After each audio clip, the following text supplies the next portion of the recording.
Hi, welcome back to the channel. Good morning. This is Ian from Pennyglen Cabin Life.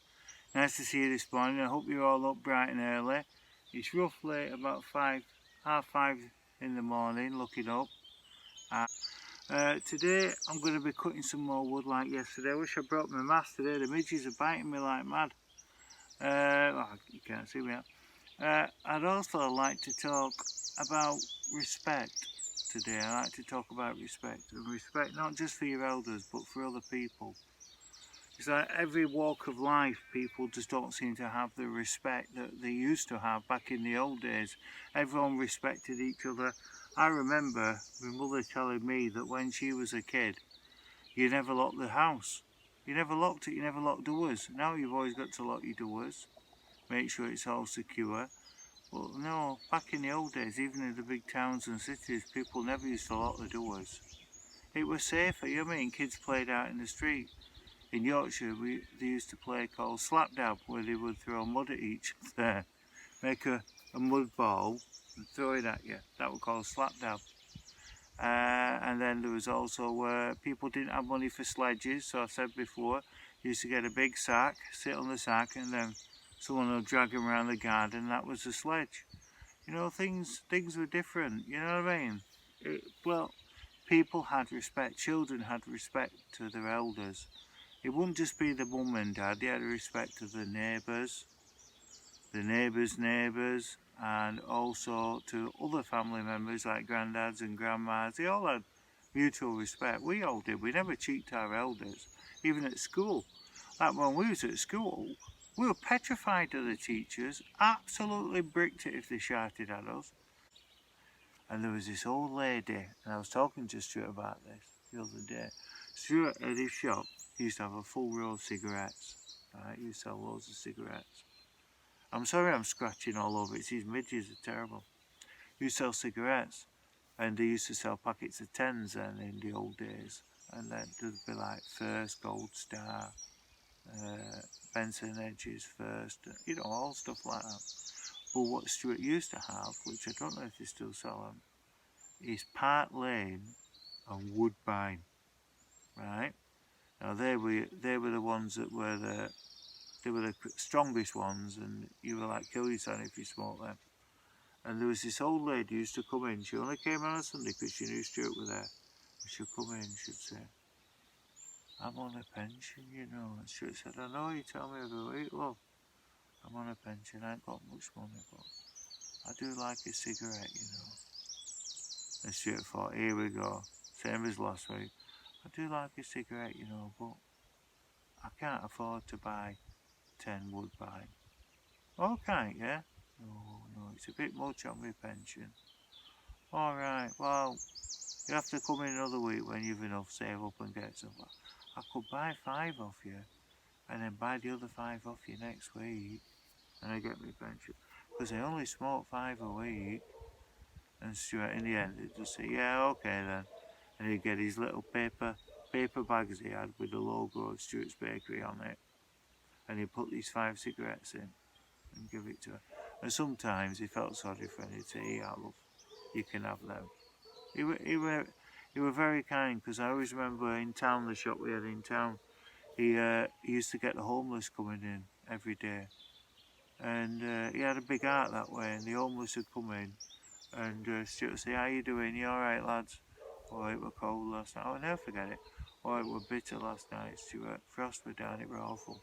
He says, "Right, what do you fancy? Do you fancy a meat potato pie or a sandwich and a drink?" "Oh, I ain't got much money." And Stuart said, "I'm not worried about that, lad. As long as you've got a good meal in you and a drink, I'm happy."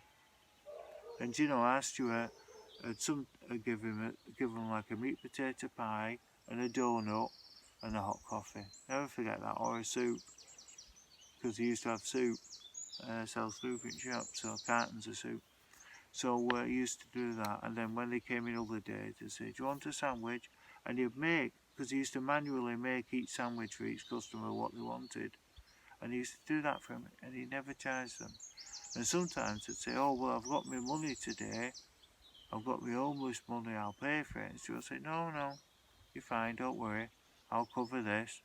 He used to be really good to him, Stuart. So, really good. I remember once it was New Year's Eve, and no, it wasn't. It was Christmas Day. It was Christmas Day, and our Stuart said to me, he said, "Look," he said, "I've got to nip downtown. Do you want to come?" I went, "Aye, alright then."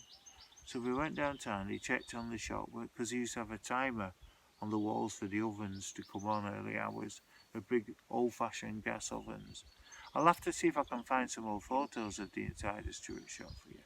But if you go on Google and you put in Stuart's Bakery, 100 Newport Street, Bolton, not quite sure the postcode.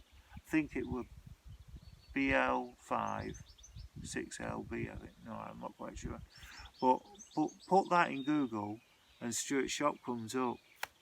It's got a big banner over it, and I think now if you look on it, I think it says Good Companions maybe or something, I'm not quite sure. But that's Stuart's shop. And we went, like I said, we went down on Christmas Day. This is a true story, and he checked the ovens, and he said, "I've just gone it round corner. Do you want to stop here? Or do you want to come?" I said, "Oh, I'll come." And when we went round the corner, past Morrison's, and there was the old Mittens Pet Shop, which was made of wood. It was a wooden structure. And they bought a plot of land, built a wooden structure, and that was the pet shop. And then eventually, they got a shop that they bought across the road, now there's a pet shop. Well, when this wooden shed was empty, because obviously they were going to knock it down, Stuart went to it. And he was shouting this lad's name, I think it was Gary or something. And he's going, "Gary, Gary, it's Stuart from Shop Bakery. Are you there?" And he come out, and it was Christmas Day. And he come out, and he were homeless. And it were heartbreaking. True story, I'm going to tell you. And Stuart got his pocket out. Now remember, this was the 90s, so this was a lot of money back then. And he said, "Here, lad." And he gave him 30 quid. He said, "Go and get yourself something to eat somewhere." And then the true story there. And he says, "Oh, there's nowhere open." And I asked Stuart, so I'll tell you what, he said, "Here's another 20 quid. True story, here's another 20 quid. So he gave him 50 quid. And he says, "Why don't you book yourself in a cheap hotel for night and get a good bed, get a bed, comfy bed for night." Anyway, he started crying, this bloke. He said, "You've always been good to me, Stuart. You've always been good." And then we walked away, and I said, "Why did you give me so much money for that?" He said, "It's Christmas Day," and he said, "I couldn't see him on the streets on Christmas Day. It's terrible, that." I said, "No, you're right, actually." And do you know something? My wage were 50 quid per week. That's what my wage were. And he gave that all. That's out the comparison of how much £50 was back in the 90s. My full wage for working down at Stuart Shop when I left school was actually £52 a week. And he gave that homeless man on Christmas Day £50. And he had a big heart that way, our Stuart. A big heart. Now, our Stuart is going to come on the video with me when he comes to see me after this lockdown. And we're going to have a bit of a natter about the old days and that. And I might bring that up with him. See if he remembers that. So, right. I'm going to get on. I'm going to start cutting some wood. And then I'm going to go and get some more dogs done. And I might, if I have the time, come out later and do a bit more. And I'll have another natter with you. Alright? But like I said, that's what I'm saying about respect. Stuart had so much respect for other people that way. The homeless, he gave them a meal, gave everything.